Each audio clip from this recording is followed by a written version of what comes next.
हमने ज़्यादातर नर्सिंग में फेस किया है कि दो शब्द आते हैं और बहुत सारे शब्द आते हैं। अभी दो ही की बात करेंगे अपन, कोलेलिथियासिस और कोलेसिस्टाइटिस। कोलेलिथियासिस और कोलेसिस्टाइटिस में एक शब्द आपको कॉमन नजर आ रहा है, कोले, और ये सीधा सा गाल ब्लैडर को इंडिकेट कर रहा है।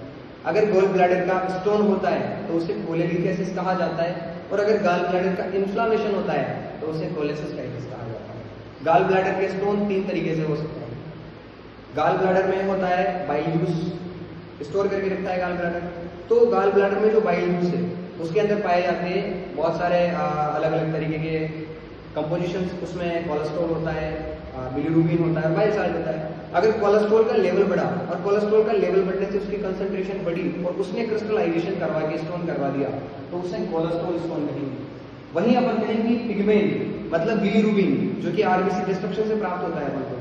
तो अगर बिलीरुबिन का लेवल बढ़ा और बिलीरुबिन का लेवल बढ़ने के कारण, उसकी कंसंट्रेशन बढ़ने के कारण अगर स्टोन हो जाते हैं तो उसे अपन क्या कहेंगे, पिगमेंट स्टोन। और अगर इन दोनों कारणों से स्टोन हो जाते हैं तो उसे मिक्स स्टोन कहा जाएगा। मेरे साथियों, समझ में आया आपको कि कोलेस्ट्रॉल की कंसंट्रेशन से कोलेस्ट्रॉल होगा, बिलीरुबिन की कंसंट्रेशन से पिगमेंट होगा, और अगर दोनों की कंसंट्रेशन बढ़कर क्रिस्टलाइजेशन करवा के स्टोन बना देती है तो उसे मिक्स कहेंगे।